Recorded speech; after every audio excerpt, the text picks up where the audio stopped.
በዚህ ቪዲዮአችን ላይ ወርቅ እንዴት አድርገው በባህላዊና በዘመናዊ መንገድ አሰራሩን የምንመለከት ይሆናል።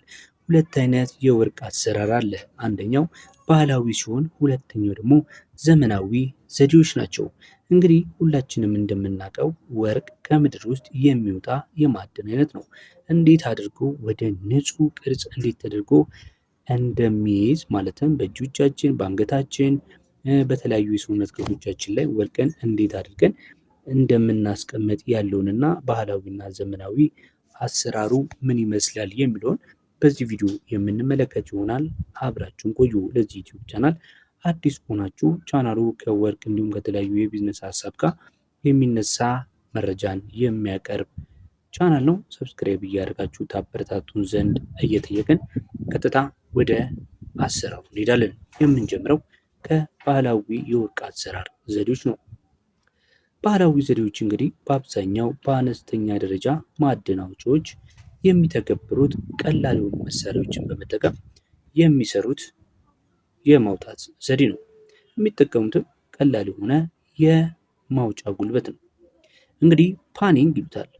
የወርቅ ሂደቱን የሚለዩበት መንገድ ነው።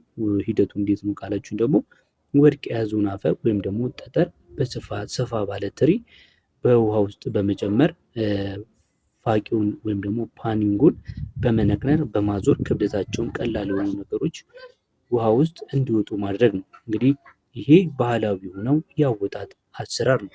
ከሌሎች ነገሮች የበለጠ ክብደት ስላለው በትሪ ውስጥ አድርጎ ይቀመጣል ወርቁ ማለት ነው። ይሄ ብዙ ጊዜ በተለይ በተለያዩ አጋጣሚዎች አይታችሁት ሊሆን ይችላል። እንደ ማበጠሪያ አይነት ነገር ሆኖ ነገር ግን ትንንሽ የሆኑ ማዕድናቶችን በዚህ ወንፊት ላይ የሚያስቀርበት ሳጥን ነው። ሁለተኛው ደግሞ በስሉስ ቦክስ ይባላል። ይህም ደግሞ ወርቅ የያዘውን በረጅም ሳጥን ውስጥ ማድረግና መልቀቅ ነው። ሳጥኑ ወርቁን ለመያዝ የሚያግዙ ቆጣሪዎች ወይም ደግሞ ሪፍል ወይም ደግሞ መሰናክሎች አሉት። እንግዲህ በዚህ ውስጥም እንግዲህ ከባባድ የሆኑትን የወርቅ ቅንጣቶች በቆጣሪዎች ውስጥ አድርገው እንዲቀሩ ያደርጋቸዋል። ሌላው ነገር ደግሞ የሜርኮሪ ውህደት ነው። ብዙዎቹ ከሜርኮሪ ጋር ያዋህዱታል። ብዙ ጊዜ ባህላዊ የሆኑ አምራቾች የሚጠቀሙበት ዘዴ ነው። ሂደቱ ምንድን ነው ካላችሁኝ የተፈጨውን ወርቅ የያዘው አፈር ከሜርኩሪ ጋር ይደባለቃል። ሜርኩሪ ከወርቅ ጋር በማዋሃድ አማልጋም የሚባል ውህድን እንዲፈጠር ያደርጋል። ይህ ዘዴ ለጤና እንዲሁም ደግሞ ለአካባቢ በጣም ጎጂ ነው። በሜርኩሪ ምክንያት በአሁኑ ጊዜ መስራት የሚመከር ማለት ነው። ይሄ